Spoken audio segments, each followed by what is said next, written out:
Good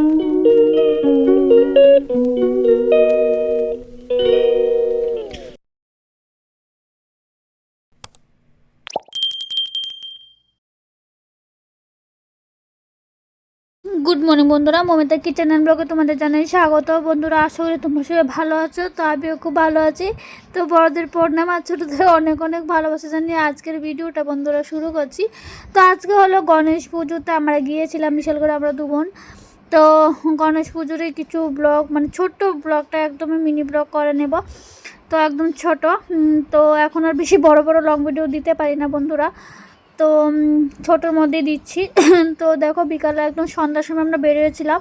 আর আমাদের এখানে গণেশ পুজো মানে খুবই বড় করে হয়। তো আমাদের এখানে আবার 3টা পূজা হয়েছে। তো প্রত্যেকবারেই 2টা পূজা হয় আবার নতুন করে, কিন্তু আমরা 2টা পুজোতে গিয়েছিলাম। আর দেখো এখানে দেখো কত দোকানপাট বসেছে। অ্যাকচুয়ালি গতবারও এত দোকানপাট বসেনি। তো গতবার তো যেতে পারিনি কারণ শরীর অসুস্থ ছিল, সবাই দেখেছিলে। কিন্তু এবার গিয়েছিলাম ঠাকুরের আশীর্বাদে। তো দেখো মানে গিয়ে তো ভীষণই ভালো লাগছে। তো অনেক মজা করেছি আমরা। আর দেখো কত দোকানপাট, আর পুজো মানে এখানে দোকানপাট হবে। তো এই পুজোটা অনেকটা ছোট ছিল, তো আস্তে আস্তে অনেকটা বড় হচ্ছে। তো গিয়ে দেখছি এখানে প্রসাদ দেওয়া হচ্ছে। তো আমরাও লাইন ধরে সেখান থেকে প্রসাদ নিয়েছিলাম, আমরাও অনেক প্রসাদ নিয়েছিলাম। তো আর দেখো ঠাকুরটা কতই না সুন্দর হয়েছে।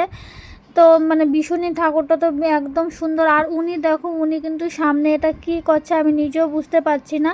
তো উপরের প্যান্ডেলটা, উপরের ডেকোরেশনটা তোমাদের সামনে শেয়ার করে দিচ্ছি। আর উনি দেখো, আমি ফার্স্টে ভেবেছিলাম মোবাইল নিয়ে হয়তো বা ভিডিও করছে, তো পরে দেখি না। আর দেখো প্রসাদের কত লাইন পড়েছে এখানে, সবাই এখানে আবার প্রসাদটার সাথে খাচ্ছে। আর ওনাকে দেখে আমার তো ভীষণই মানে হাসি পাচ্ছিলো। তো জানি না উনি সুস্থ না অসুস্থ বুঝতে পারছি না। তো আমরাও এখানে প্রসাদের জন্য লাইনে দাঁড়িয়েছিলাম। লাইন অল্প ছিল, অল্প লাইনে মোটামুটি মানে আগে আমরা চলে গিয়েছিলাম। তো আমরা শুধু আমরা হাসাহাসি করছি, মানে আমরা কেন হাসাহাসি করছি আমরা নিজেও জানি না। তো ভুলে গেছি, কিচ্ছু একটা টপিক হবে এটা নিয়ে। আর ওই দিন বিভৎস গরম ছিল, মানে গরমে পুরো পাগল হয়ে যাচ্ছিলাম। অ্যাকচুয়ালি আমাদের এখানে এত গরম দিয়েছে মানে কি বলবো, মানে গরমে থাকা যাচ্ছে না। আর সন্ধ্যার সময় গণেশ পুজোর জন্য এত ভিড়, মানে সন্ধ্যার সময় পুরো বাজার নোয়েন্টি।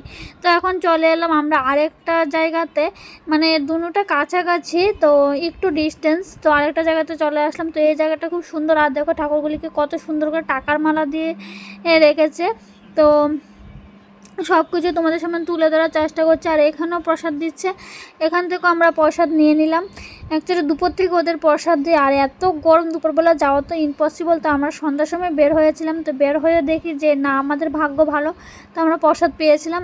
আর সন্ধ্যার সময় তারপর ওইখান থেকে ঘুরে এখানে চলে এসেছি আবার এখানে দেখো যে ওই রাতে এখানে প্রোগ্রাম হবে, অনেক সিঙ্গাররা এসেছিলো। কিন্তু এত রাত্রে, রাত 9টার পরে প্রোগ্রাম, কিন্তু এত রাত্রে এখানে থাকা তো ইম্পসিবল ব্যাপার। তো তো তার জন্য প্রোগ্রাম আর তোমাদের সাথে আমি বেশি একটা শেয়ার করতে পারিনি। তো এই শেয়ার করে দিলাম। আর সবাই তো এখানে ফটো তুলছে, ভিডিও তুলছে। তো সব কিছুই, কারণ আমাদের এখানে পূজাটা ভীষণই জাঁকজমক হয়ে থাকে। আর বন্ধুরা বলে রাখি, আমার এই ভিডিওটি যদি তোমাদের ভালো লেগে থাকে অবশ্যই আমার চ্যানেলটিকে সাবস্ক্রাইব করার অনুরোধ রইল। আর সাবস্ক্রাইব করে অবশ্যই কিন্তু বেল আইকনে প্রেস করে দিও, তাহলে বন্ধুরা আমি ভিডিও দেওয়ার সাথে সাথে তোমাদের কাছে কিন্তু নোটিফিকেশান চলে যাবে। আর ভিডিওটি যদি তোমাদের ভালো লেগে থাকে অবশ্যই এটা লাইক করে দিও। আর বন্ধুরা ভিডিওটি যদি তোমরা ফেসবুক থেকে দেখে থাকো অবশ্যই একটা কিন্তু ফলো অ্যান্ড শেয়ার করে দিও। তো বন্ধুরা আজকের ভিডিওটা বেশি আর বড় করব না, ভিডিওটা এখানে শেষ করে দেবো। তো অবশ্যই কিন্তু কমেন্ট করে জানাবে আজকের ভিডিওটা আমাদের কেমন লাগলো, তোমাদের কেমন লাগলো। তো আবারও তোমাদের সামনে দেখা হবে নতুন একটি ভিডিওর মাধ্যমে। তো সেটা হতে পারে কোনো ব্লগ ভিডিও, তো হতে পারে কোনো কুকিং ভিডিও। তো বন্ধুরা এই ভিডিওটি কেমন তোমাদের লেগেছে অবশ্যই কমেন্ট করে জানাও। আর এখানে মায়ের আরতি চলছে, আর যত রাত্র ভিড় হচ্ছে এত কিন্তু লোকজন বাড়ছে, কারণ কেননা রাতের বেলা কিন্তু প্রোগ্রাম হবে। তো বলে দিলাম, প্রোগ্রাম মানে কলকাতা থেকে সিঙ্গার এসেছিল। তো তারপর আমরা এখানে চলে এসেছি চাট খেতে কারা কারা ভালোবাসো অবশ্যই কিন্তু কমেন্ট করে জানাবে। চাট তো আমার ভীষণই ভালো লাগে। অ্যাকচুয়ালি ফাস্টফুড খাওয়ার নিষেধ, তবু আমার ফাস্টফুড ভীষণই ভালো লাগে। আর দেখো এই কানেরগুলি এনেছিলাম, কানেরগুলি কেমন হলো অবশ্যই কিন্তু কমেন্ট করে জানাও। আর একটা শর্টস তোমাদের সামনে একটু শেয়ার করলাম, আমি খেয়ে তোমাদের দেখাচ্ছি। তো এই ভিডিওটা আই থিঙ্ক যারা অ্যাপে থেকে ফলো করো তারা দেখে নিয়েছে। তো বন্ধুরা আজকের ব্লগটা এখানে শেষ করে দিচ্ছি। ফিরে আসবো নতুন একটা দিন নতুন একটা ভিডিও নিয়ে। সব ভালো থেকে সুস্থ, টাটা।